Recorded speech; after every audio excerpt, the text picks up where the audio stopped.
ready, we'll start with an opening statement and then we'll open it to questions. Cool. It's postseason time. This is what we've been looking forward to. And, it's static with our draw. It's something that we set out from day one. One of our goals to mark off our checklist and how we wanted to be able to draw to be able to host a super regional, potentially a super regional. And we put ourselves in a position to be able to do so. So we are absolutely ecstatic. We get to play in front of our home crowd. Excited about the opportunity, really excited for the atmosphere that we're going to create, and we're just looking to go one game at a time. Larissa, when you look at, obviously the past regionals you guys have been to, you guys are on quite a streak of making a regional for this program. What's something maybe you've been hammering home with your players this week that you've maybe learned from those past regionals that you want to take into this one to find that success? The biggest thing is, I mean, it's the cliche. It's one pitch at a time. It's one game at a time. But that's really what we learned towards the end of our SEC run. Going into that South Carolina weekend, and we know we were 0-7 on game three, and we needed to figure out why. So we had a lot of talk within the team and our coaching staff on what has changed on game three and what kind of different mentality we had on game three. And we recognized that game three, we were focused on the sweep and we were focused on the result and not the process. And that was really the mindset that changed going into that South Carolina weekend. And really what we did going through the entire SEC tournament is just focus on the process. And it's every single at bat and get ourselves on time and attacking every single pitch for our pitchers. And if we do that throughout 7 innings, we're going to put ourselves in a much better position to be able to be successful and win. So that's what we need to do moving forward. We can't look ahead to game 2 or 3. We got to focus on Omaha right now and attacking them. And then after that game is completed, then we focus on our next opponent and what we need to do to be successful. Larissa, you guys have been so good on the road this year. Are there any principles to how you played away from home that you ironically look to apply this weekend when you're at home and trying to advance? Yeah, the biggest thing is having a routine. And that's probably the most challenging hosting when you have 3 other teams in your neck of the woods, in your backyard, having to be able to share facilities, having different warm-up times, not being able to have your home game routine. So even though we get to sleep in our own beds, we're treating it like we are on the road. And we're not warming up on our field. We're going to be warming up in Devine. So it's going to create kind of an away from home mentality and atmosphere that we need to stay disciplined to. Larissa, obviously one of those teams coming is Omaha. You're going to see a familiar face over there, Emma Robbie. I got to talk to Emma the other day. What was special about Emma, in the 4 years she was here, and kind of tell me about, the experience, maybe seeing her in the opposite dugout this time. I'm so proud of her, and I was proud of her when she was here. She was one of those, like, not that I'd ever want to publicly admit this, but coaches do have favorite players, and Emma's one of those that always did the right thing. She was the vocal person, always gave me positive and constructive feedback, was always honest in her evaluation of the team and what we need to do as coaches. And I'm just so proud that she's now growing the game. It isn't another dugout, but it's about growing the game and what she's giving back to softball and what she's giving back to her players. I think it's really special for her to experience her first regional coaching at Mizzou. It's kind of like a full circle moment. And I know it's probably going to be emotional for her to be in that other dugout and then playing against her alma mater. But again, like I'm so proud of what she's accomplished and what she's doing for the game. She told me she texted you and asked you who you're pitching. Did you respond Yeah. to the text? Yeah, it's nice try, Emma. Yeah, we're not that close right now. Huh? We're definitely enemies going on to the next 3 or 4 days. Larissa, what's your sense of where your team's at, kind of frame of mind going into this? I mean, obviously, postseason, everybody's excited about the opportunity, but you're viewed obviously is supposed to come out of this thing and go on. We're in a really good headspace. Monday we had a good easy workout because we just had a really grueling week at the SEC tournament. So we had some individual skill work, and then Tuesday pretty similar, but with some team practice. And we had a real good team meeting Tuesday and kind of let's reflect back onto this past week. And what did you like about the SEC tournament and the experiences? Because we had a lot of players that was the first time that they experienced that atmosphere. And then did you feel anything different on Saturday? We didn't have the win. So let's just talk about that, what we experienced going through that. And the biggest thing that they said is they just felt so confident. And that's a great feeling for them to admit. And it showed in how they played. And we've been practicing very loose, a lot of fun. I don't see that they're uptight because when you host and you're a top 8 seed, you are expected to win. And a lot of times teams respond that they're trying to do too much and they feel that pressure, but we're just going to go out and have a good time. And Maddie Gallagher said it really well in our locker room. And she said, it's the first time that she didn't have to play on Tuesday in the SEC tournament. So she felt like she already accomplished something going in as a 5 seed. And she just wanted to have a blast being able to do so. And that's really the mindset that we're going forward is let's have a lot of fun doing what we're doing because we love being around each other. We're having a real good time and let's just stay together as a team as long as we possibly can. Coach, looking at this weekend on Friday, the pitcher you're likely to face is Cameron Meyer. She's one of the more dominant pitchers in the sport. What impresses you the most about her, and how do you plan on attacking what she's going to throw at y'all probably on Friday? To be brutally honest, right now, my focus is on their hitters, since I am calling the game. So I will spend the rest of this evening looking at all 3 teams and all their hitters. And then when I've completed with that, then I start to focus on the opposing pitchers. Coach Cottrell spends all his time with the pitchers and their preparation. So I really can't give you a very educated response other than the name of the game is always swing at good pitches. Like it's to get on time, it's to swing at good pitches. Don't make the good pitchers better than they already are. There's a reason why they're good because they get hitters to chase balls. So we just have to control the strike zone. When you see How somebody like her that like she went a 14 inning complete game, I mean, as somebody who coaches pitching, what does that tell you about her? That she's tough. And ironically, after that game, and I was following the entire Summit League championship because of Emma Robbie. Immediately after I saw that win, I reached out to her and congratulated her. And she just told me about what a gutsy performance it was. And she just reached complete exhaustion at the end and just broke down in tears. And one of the stories I've always told our teams is that when you exhaust everything physically and mentally and emotionally into an athletic performance, you have nothing left but to cry. And Emma said, I witnessed it for the first time, and I'm so proud of this athlete to be able to do so.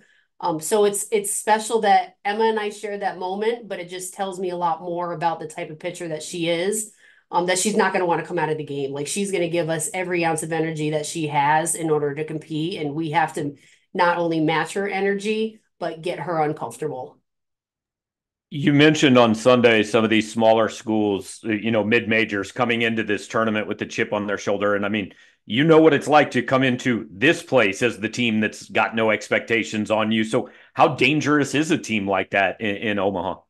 And, ironically, it was 11 years ago today that my team at Hofstra ended up here at Mizzou to play the University of Missouri, the old university field. So brought back a lot of memories. Mid-majors know how to win because they have to win their conference tournament to get here. So they experience that thrill and that rush and that anxiety and excitement of playing in that championship game and holding up the trophy. A lot of Power Fives don't even get to experience that. We do because we've been in that championship game, so we know what that feeling's like. But there's a ton of others that have never been there. We have to expect that. We've already talked about that. We know that they're going to come in here and would like nothing better than to have a great outing and a great performance. So we have to immediately disrupt their comfort level and make them very uncomfortable by either the speed of the game, the intensity of the atmosphere, how hard we're playing, making great plays, getting on the board early. So then it diminishes their confidence. The more you let a mid-major team hang around, the more they believe that they can actually win. Abby Hay, I know she's made a lot of adjustments, especially at the plate from baseball to softball, but what does she bring from baseball that's been to her advantage, especially this year? She probably knows the game within the game better than anybody I've ever coached. She understands some of those intangibles and the rhythm and the speed and direction better than anybody. She against really good teams and well-coached teams that are calling the game. She has a very internal sense on the type of pitches and how she's going to be thrown. She would never be able to articulate it to you, but because she's watched so much baseball, she understands how pitchers are trying to get her out, and she makes those adjustments. Like she knows that if a pitcher's going wide and wide and trying to get her to lean over, that they're eventually going to come back inside. Like those are the types of things that it really takes years to be able to develop, and she's so much further ahead of the curve because of how much she's been around the game. I know at this point you're used to weeks like this and doing this, but how do you divide up the okay, we've got to scout Omaha and know everything about them, but we've also got to be ready for we don't know who we're going to play the next day. You prepare for everybody, like our coaching staff, and our coaching staff's divided up about, and we've been doing this all year long on who is responsible for what. So I'm responsible for scouting every single hitter. So I'm looking at all three teams, and I'll start with Omaha, and then I've already completed Indiana, and then I go to Washington. So all three teams will have a full scouting report. So I'm ready for anything. Jeff Cottrell does the opposing pitchers. Olivia Forshee, she's also breaking down the pitchers with tendencies and analytics. Molly Jacobson is breaking down the opposing pitchers if they're tipping anything, and Sarah's looking at defensive shifts and system when we're working with that. So our game plan going forward doesn't change. We've recruited or we've scouted three teams at a time before. When we play our postseason, we're having to scout five. So it's a little bit more than SEC because you're only worried about one, but being able to play at home gives us a lot more time to be able to get a real good in-depth look. That's something else we talked about with the team isn't it so nice not to have it get on a bus and head down to Oklahoma? Because that's what we were having to do last year at this time. So being able to stay home and to get that extra day of practice has been really helpful. You've had difficult regionals before. Where does this one rank? When you got a Washington team that's been ranked throughout the year, Indiana's been ranked, and Omaha's regarded as one of the best mid-major arms, and Cameron Meyer. What was your reaction when you saw these teams coming to your place? Honestly, Eric, at the time, I wasn't focused at all about who we were playing. It was more about the 7th seed and hosting. That was the excitement. And then as I dig into it and I start looking at RPIs and I start looking about where everybody is, I'm like, really? We're a 7th seed. You think it'd be a little bit easier? Thanks, guys. And then I go into and I talk to administration on, you know what? I wish they would seed 32. And I understand like there's a lot of different things that come into play on why people end up where they do. And if they seeded 32, things would probably be a little bit differently. But you know what? I have no control over those things, and the game doesn't care. And we just got to go out and we got to compete. And, I could list the number of teams that regionals that we've been sent to, and OU and UCLA and Arizona, and, on and on. And the game doesn't care. And I think what's really great about this is that our sport is so strong, and there really isn't an easy regional. Like when you look at 13 out of 13 SEC teams are in the regionals, and you have the ACC and the Pac-12 and the Big 12, like every single regional is competitive. Well, Oh, there's go going to ahead, be Eric. yeah, no, I was going to say there's also a lot of intrigue in this regional to the point where the great Monica Abbott has been assigned to do color commentary for your regional. That's got to mean a lot when you got one of the greatest names in the sport. They're putting an assignment in this regional. It tells you how important this regional and interested people are in this regional.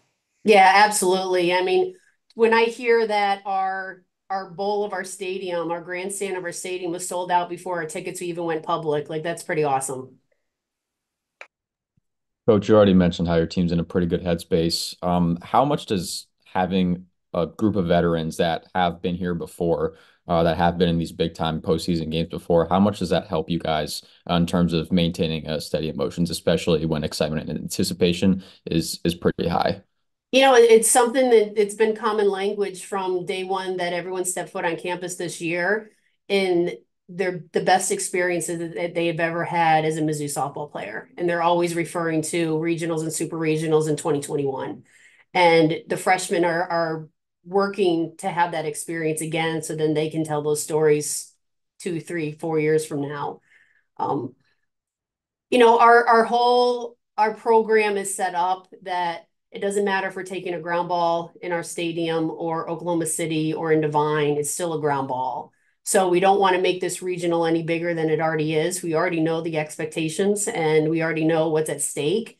But we still need to play one pitch at a time. And if we stay focused on those types of things, then you don't get caught up in what this pitch means and the pressure behind the pitch, because the pitch doesn't have a brain and it doesn't know what's at stake. So we got to make sure that we execute and take care of the ball.